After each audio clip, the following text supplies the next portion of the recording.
अस्सलाम वालेकुम। आज हम बात करने वाले हैं पॉकेट मनी के रिलेटेड, जिसको हम जेब खर्ची बोलते हैं कि अकिस बचस छा अस पॉकेट मनी दिन किन ना, और दूसरा कितना देना है और कब शुरू करना है। अमूमन हम अगर देखें तो जब बच्चा थोड़ा बड़ा होने लगता है तो 10 साल से कुछ साल नीचे, और मेजॉरिटी जो टाइम उसका आता है वो 10 से 20 साल, यानी 11 से लेकर 20 साल तक आता है। तो अब मैं इन दो फेजेस में इसको डिस्कस करूंगा।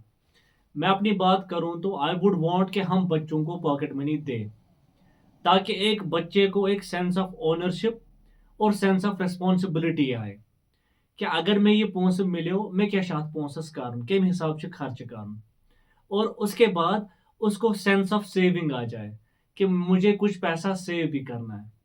और तीसरा बहुत ही इंपॉर्टेंट, जो हमारे मजहब ने भी हमें सिखाया है, वो है सेंस ऑफ चैरिटी। कि हम बच्चों में शुरू से ही, जब वो 7 या 8 साल का है, तभी से उसके जहन में रखें कि if he is getting some money, उसको उसका एक पोर्शन चैरिटी के लिए रखना है। जब ये शुरू से ही उसकी कंडीशनिंग ऐसे होगी तो वो बड़े होकर उसके लिए कोई मुश्किल नहीं होगी कि वो इन एक्टिविटीज में ज्यादा से ज्यादा पार्टिसिपेट करेगा। अब जब हम 7 साल से लेकर 10 साल की बात करते हैं बच्चों की, तो वहां पर हमें हमारी इनकम के हिसाब से उनको पॉकेट मनी नहीं देनी है, बल्कि उनके बेसिक एक्सपेंसेस क्या है। मैं फॉर एग्जांपल अर्न करता हूं, से फॉर एग्जांपल 10,000 रुपये महीना। तो मैं 10,000 रुपये के हिसाब से पॉकेट मनी अपने बच्चे की अगर मैं डिसाइड करूं तो एक छोटा अमाउंट आएगा। लेकिन वहीं पर अगर मैं 10 लाख रुपए एक महीने का कमाता हूं, तो अगर मैं अपनी अर्निंग के हिसाब से देखूं तो एक बड़ा अमाउंट आ जाएगा। बट दोनों साइड से अगर मैं देखूं तो बच्चे पे इसके मुज़िर असरात है। सो हमें क्या देखना है कि इस बच्चे के बेसिक एक्सपेंसेस क्या है, उसका एस्टिमेट लगाना बहुत जरूरी है। अगर हम बच्चे की डिमांड्स को मानना शुरू कर दे कि बच्चा बोल रहा है मुझे फलानी चीज भी चाहिए, मैं स्कूल जा रहा हूं, वहां किसी और बच्चे के पास इतना सारा पैसा होता है, इतनी सारी चीजें होती है, तो उनकी डिमांड्स बढ़ती जाएंगी। तो वो जो साइकिल है वो नहीं रुकेगा, उसकी जो डिमांड्स है। सो इसीलिए क्या करना है, बच्चे के जो बेसिक एक्सपेंसेस है उनको कैलकुलेट करना है, उनको लिखना है बाजाबता, और बच्चे को समझाना है कि these are your basic expenses, और ये अमाउंट हम आपको महीने के लिए दे रहे हैं।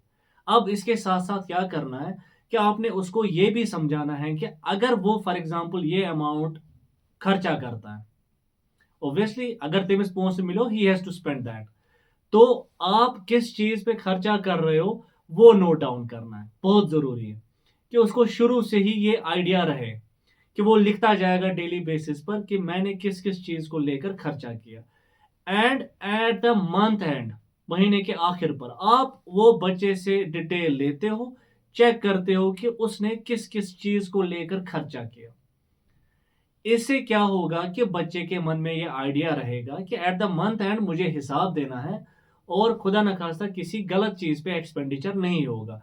सेकंड, आपको बच्चे को ये भी समझाना है कि if they are able to save something at the month end, अब कोई पैसा उन्होंने क्या अमाउंट बचोते हो, आप उनको कोई ऐसी बात बता सकते हो कि you will pay them double the amount of that what they have saved, और कोई आप उनकी फेवरेट चीज लाके दे दोगे, that will be apart from the pocket. जब वो सेव करेगा मनी तो ऑब्वियसली उसके मन में ये रहेगा कि मुझे हर महीने कुछ ना कुछ पोर्शन सेव करना है।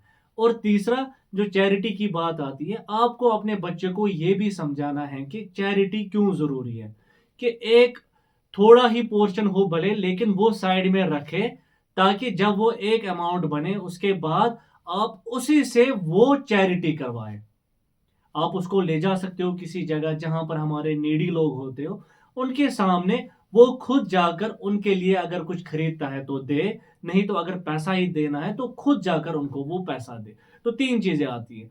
एक, जब उसको सेंस ऑफ ओनरशिप आती है तो वो उसका पैसा है वो खर्चा करता है, तो वो प्राउडली उस पैसे को खर्चा करता है। दूसरा, उसको सेंस ऑफ इन्वेस्टमेंट और सेविंग आ जाती है कि मुझे कुछ पैसा सेव भी करना है, कुछ पोर्शन इसका सेव भी करना है। और तीसरा, मुझे कुछ पैसा चैरिटी में भी देना है, जो कि हमारा मजहब भी हमें बोलता है करने। पॉकेट मनी देने से क्या होता है कि हमारे बच्चे में right use of money and wrong use of money में डिफरेंशिएशन का पता भी चलता है कि मुझे किस जगह जुडिशियसली पैसे को यूज करना है। कल को जब यही बच्चा बिजनेस करता है तो इसके अकाउंट्स सबसे सही रहेंगे।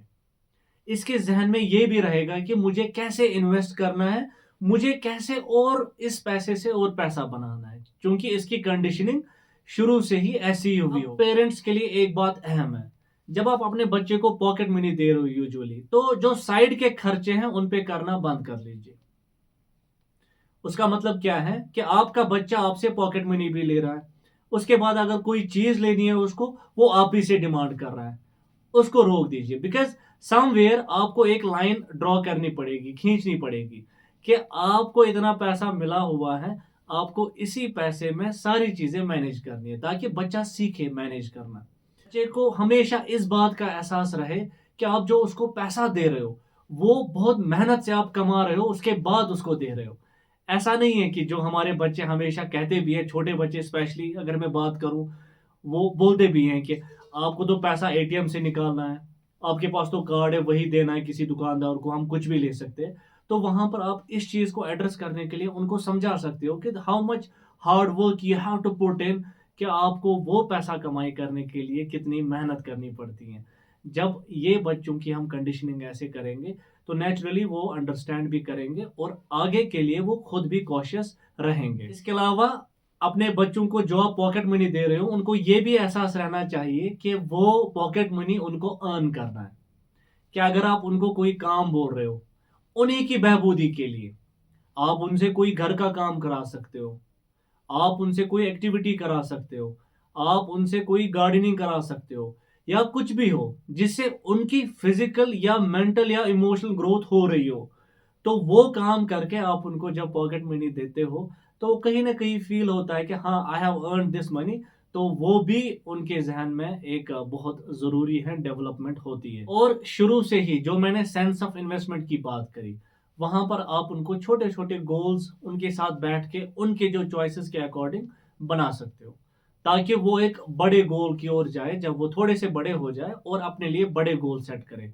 उस गोल के लिए वो सेव करना भी सीखेंगे, और जब वो बड़े होंगे शायद उनके करियर के लिए वो काफी ज्यादा हेल्पफुल होगा। एट द एंड मैं यही कहूंगा कि happy parenting, happy spending, good luck.